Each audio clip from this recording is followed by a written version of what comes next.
Muy buenos días, un cordial saludo para todos los docentes del Instituto Técnico La Cumbre.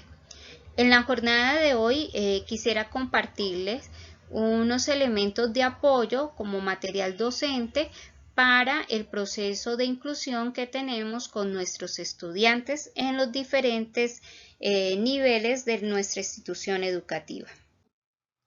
Hay que tener muy en cuenta las características del diseño de las actividades educativas desde la modalidad que llevamos a cabo de distancia o de modalidad remota en este momento. Las actividades que planteemos deben ser flexibles, estratégicas, integradoras y contextualizadas acorde a los ajustes razonables diseñados por los docentes, teniendo en cuenta los DBA en cada área o asignatura por periodo académico. También las actividades deben ser reconocedoras de los rasgos individuales de los estudiantes, de las capacidades, de los talentos y de las habilidades que tienen, y en especial de la condición de inclusión, teniendo en cuenta esa evaluación pedagógica inicial aplicada al estudiante y con los compromisos que se establecieron y los ajustes desde el inicio de año con los padres de familia. Las actividades deben ser posibles de ser desarrolladas en las casas desde la distancia con tranquilidad, en los tiempos requeridos y con el apoyo de los recursos que tengan disponibles en este momento. Debemos ser muy conscientes como padres, como docentes de las dinámicas de las familias y consideradas con sus condiciones y capacidades para poder cumplir con un papel de acompañantes al desarrollo de las mismas, de acuerdo con las características y momentos de desarrollo de los estudiantes y de sus circunstancias actuales. Dentro de los aspectos académicos que debemos tener en cuenta, hay que fijarnos en varios aspectos. De entre esos están las adecuaciones curriculares desde las áreas. El estudiante participa en todas las actividades del área asignatura, pero estas varían con respecto al grupo, el nivel de complejidad, la profundidad de los conocimientos, la cantidad de actividades, la variedad de opciones de ejecución y de respuesta. La metodología en el aula debe basarse en acciones con un enfoque lúdico, didáctico y concreto con un material y recursos de apoyos que faciliten el aprendizaje. También hay que tener en cuenta unos criterios de promoción y de evaluación.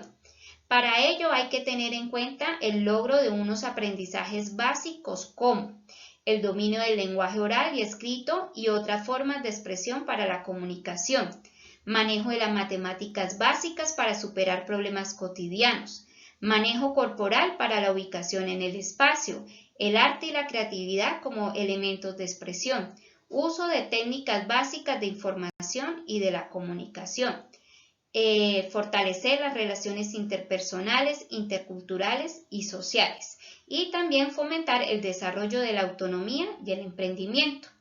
Es necesario formular indicadores para cada uno de los aprendizajes básicos que permitan ver el avance de los estudiantes, su promoción en la educación básica y secundaria, con proyección a una ubicación futura en el campo y la formación laboral.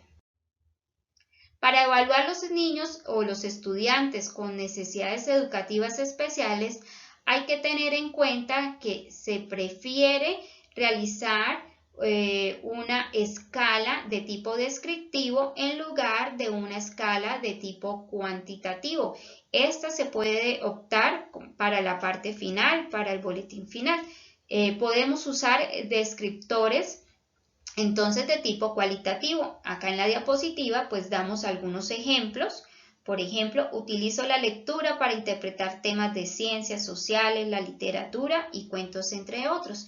Y ahí podemos ir marcando en qué nivel de avance o de logro va el estudiante de acuerdo a esos ajustes que podemos haber planteado de acuerdo a las necesidades de cada uno. En conclusión, para poder trabajar efectivamente con los niños y con los estudiantes con condición de discapacidad o necesidades educativas especiales, es necesario abordar diferentes momentos a nivel del colegio y la institución.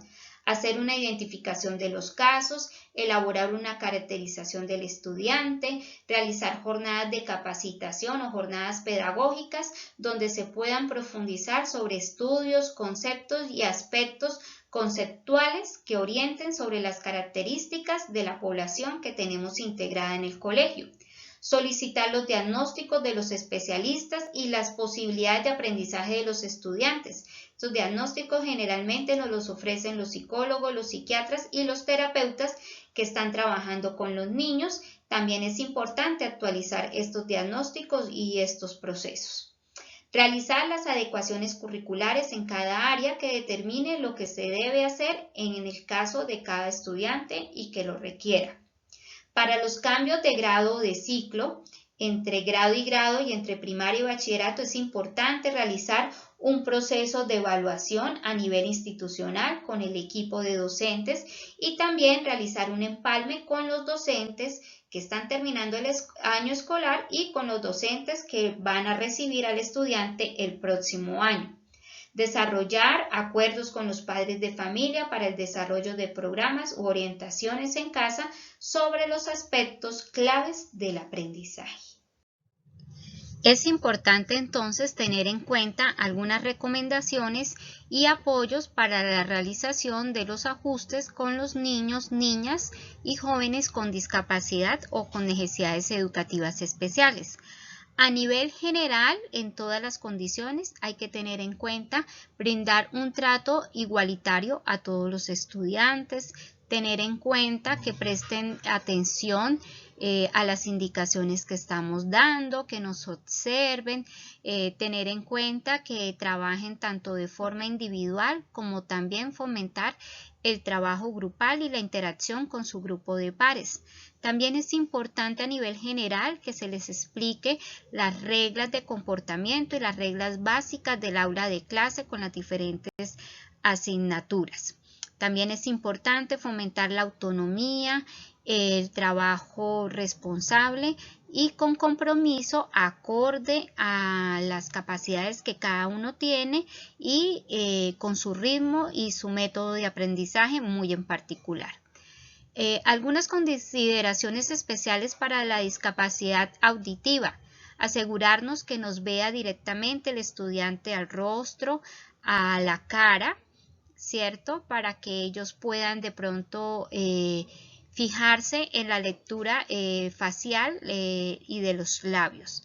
También tener en cuenta siempre hablar frente a ellos, nunca estar de espalda a ellos y dar instrucciones.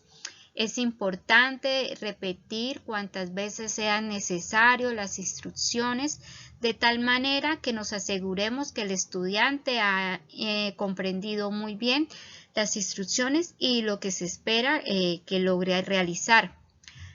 También es importante nuestro lenguaje corporal, la gesticulación, el tono de voz, de tal manera que favorezca que ellos pongan atención y que puedan leer este otro tipo de expresiones como el lenguaje corporal. Asegurarnos de que el estudiante esté muy atento antes de empezar a trabajar con él, poner en lo referente a la discapacidad intelectual, es importante que le brindemos un trato por igual a todos los estudiantes, que no los sobreprotejamos. Comprobar que cuando estamos dando una instrucción, estamos explicando alguna actividad que ellos han comprendido. Si vemos que la actividad, el nivel de complejidad es demasiado alto, complejo o abstracto para él, debemos hacer las adecuaciones y bajar el nivel de abstracción de tal manera de que pueda alcanzar los logros mínimos para el aprendizaje y la actividad que estamos desarrollando. Fomentar en todo momento la independencia y la autonomía, favorecer que se interrelacione con otros niños y niñas de su edad igualmente.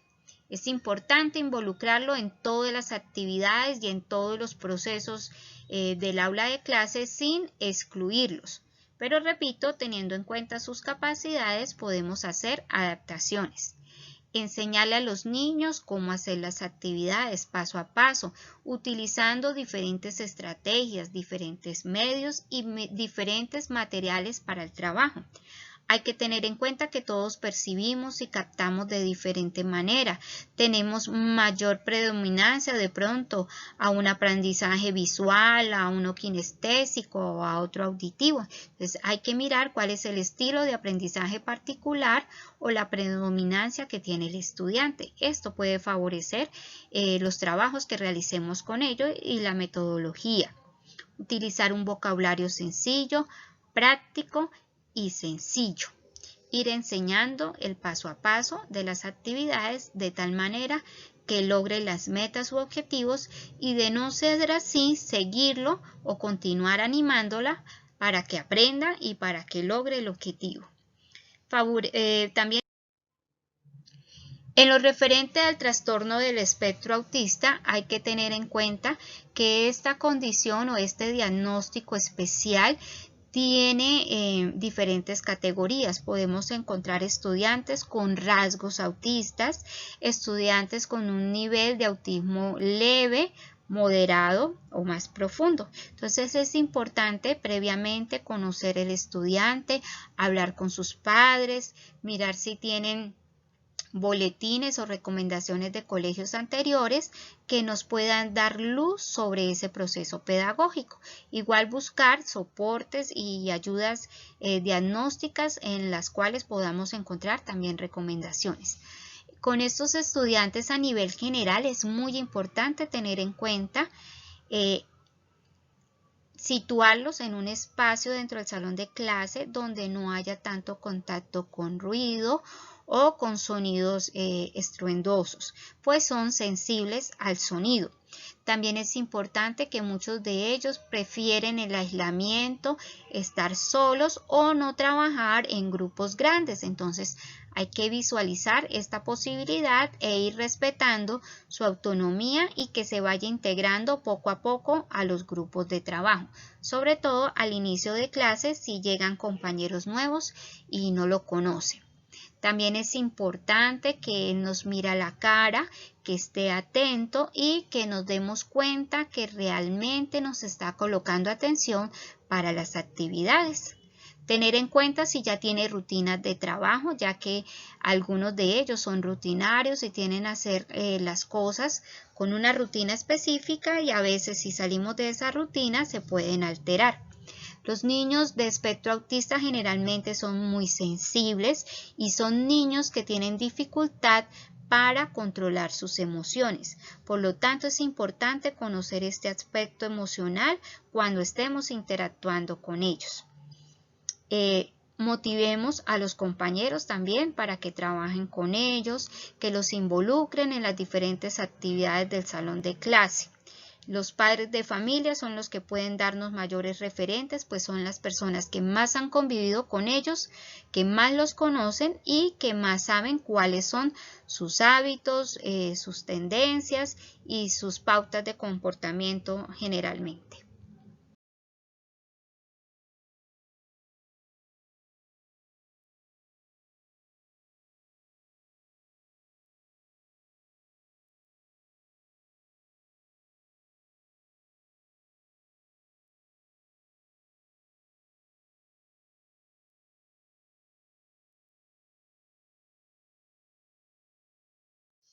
Otro aspecto a tener en cuenta que es muy importante son las barreras comunicativas que puedan tener nuestros estudiantes o las dificultades. Estas se pueden dar a nivel oral o a nivel escrito. A nivel oral encontramos estudiantes con dificultades de pronunciación, como las disfemias, dificultades que pueden estar a nivel fisiológico de la boca porque tienen frenillo. Pero también a nivel escrito encontramos estudiantes que omiten palabras, no diferencian la lateralidad de las letras, la direccionalidad, o que también pueden presentar mutismo selectivo que tiene que ver con la capacidad de hablar y de comunicarse con los demás. En este caso es importante pedirle al grupo que eviten las burlas y los comentarios desfavorables hacia los chicos o hacia los estudiantes. Hacer un esfuerzo por comprender lo que el estudiante quiere expresar tanto a nivel escrito como a nivel oral. Reforzar positivamente cada logro que vaya obteniendo. Reconocer y estimular todos los logros que vaya presentando. También reconocer el esfuerzo por hacer las cosas. Hacer preguntas, motivarlo paso a paso para que se vaya expresando tanto a nivel oral como escrito. Permítale el acceso a experiencias nuevas, a hablar en público, a cantar, a declamar, acorde a sus capacidades, acorde a sus intereses y a la motivación que tenga. Dele mensajes sencillos para que los lleve a otros profesores o a otras instancias y de esta manera también se comunique. Complete de manera respetuosa lo que expresa de manera equivocada o a medias para que él note cómo se debe hablar correctamente y caiga en cuenta en el error que está cometiendo al hablar o la dificultad que tiene. En lo referente a la discapacidad física hay que tener en cuenta las barreras que puede tener el colegio a nivel físico para el acceso de los estudiantes. Hay que mirar si tenemos rampas, si poseemos las zonas de acceso para aquellos estudiantes que pueden estar utilizando una silla de ruedas, una muleta, un bastón o caminadores. Es importante tener acceso para ellos a los baños, a las zonas de cafetería, a las entradas y a las salidas del colegio. Es importante que el estudiante conozca muy bien las instalaciones del colegio y todos sus espacios para que pueda manejarse en el mismo. Es importante también quitar obstáculos dentro del salón de clase que le impidan desplazarse o que generen algún tipo de inconveniente o tropiezo por parte de él. Esperar al ingreso y a la salida del colegio para que el estudiante a su ritmo y a su espacio y con sus condiciones pueda ingresar y pueda salir del mismo y pues a veces los tumultos pueden generar accidentes, entonces es muy importante hacer esto. Planear con ellos las actividades físicas de forma gradual e ir de lo más simple a lo más complejo. Revisar si en áreas como educación física requieren adaptaciones especiales para que no sea dejado por fuera de las actividades, pueda cumplir con ellas, pero acorde a las capacidades y a las habilidades que tiene. También es importante motivarlo a trabajar con compañeros y afianzar sus habilidades sociales como comunicación y relación interpersonal. En cuanto a la discapacidad psicosocial, es importante establecer el estudiante o la estudiante qué condición de discapacidad social presenta. Si presenta algún tipo de trastorno de comportamiento, algún tipo de trastorno mental, alguna adicción, alguna circunstancia relacionada con estrés o con depresión o con situaciones autolesivas. Es importante en todo momento motivar al estudiante para que cuando lo desee exprese de manera asertiva sus emociones, sus frustraciones y los sentimientos. Establecer con él un lazo y un clima de confianza y de seguridad. Felicitarlo igualmente por los logros, darle las mismas responsabilidades que tienen los demás estudiantes de acuerdo al ritmo y al estado de ánimo en que se encuentre. Establecer las reglas de conducta de manera clara, darle importancia a que él desarrolle y fomente esas habilidades sociales de empatía, de comunicación, de expresión de sentimientos y de trabajo en equipo.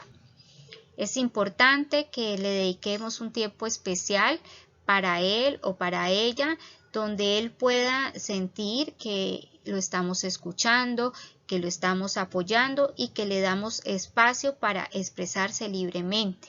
Si nosotros notamos algún tipo de cambio en comportamiento, alguna circunstancia, un estado de crisis es importante reportarlo a los padres de familia, notificarlo, y lo mismo orientación escolar para dar las pautas y dar aviso al proceso terapéutico o al equipo terapéutico que lo esté tratando.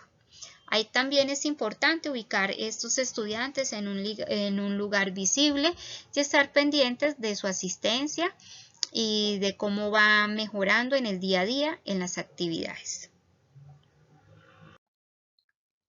Tenemos otro tipo de estudiantes también que se pueden catalogar o clasificar como discapacidad múltiple. En este caso son estudiantes que presentan 2 o más condiciones de discapacidad.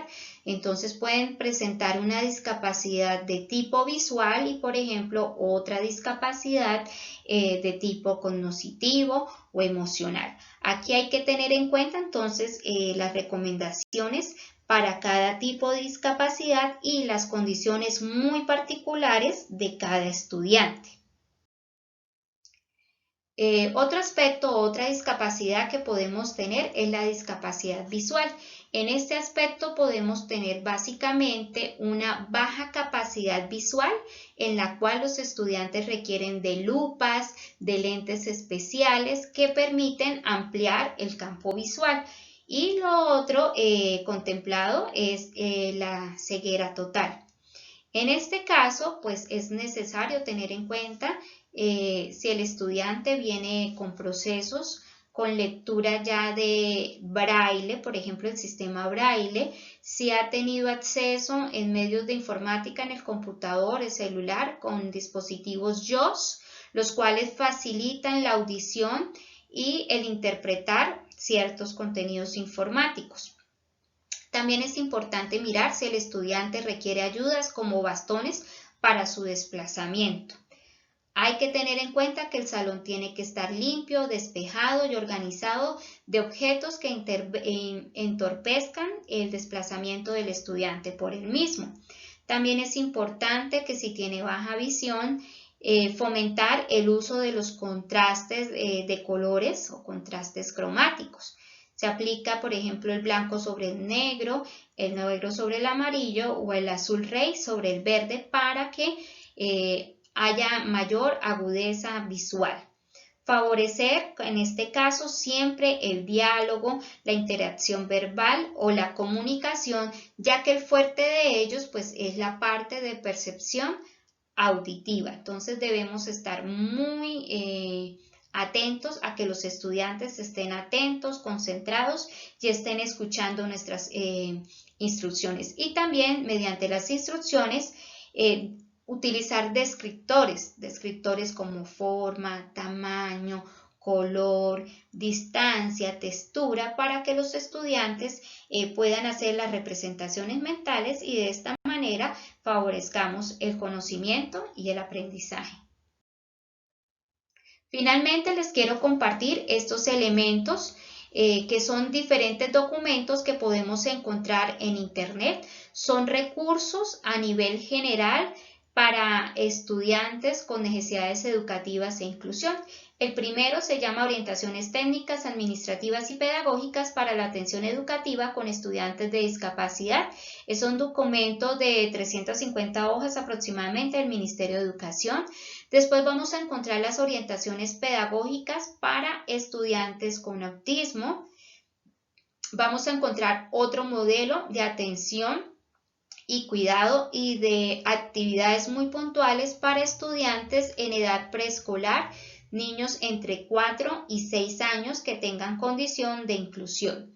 Finalmente, otro documento con estrategias para trabajar con estudiantes con déficit de atención con o sin hiperactividad. Por último, mis profes, tener en cuenta que esta situación de aislamiento y de educación en modalidad remota limita de manera muy significativa el desarrollo de los contenidos previstos en el plan de estudio que fue concebido desde el inicio de una forma presencial en tiempos y en circunstancias normales. Por lo tanto, en este momento de aislamiento deben seleccionarse unos contenidos básicos bajo los ajustes pedagógicos razonables realizados por ustedes acorde a la discapacidad o necesidad educativa del estudiante en el área pedagógica. También tener en cuenta el criterio de evitar saturar a las familias, comprendiendo que ellas pueden apoyarnos y acompañar a los niños y niñas y jóvenes a trabajar algunos aspectos, pero que la familia no reemplaza a la escuela y por lo tanto no le corresponde el desarrollo estricto de un plan de estudios.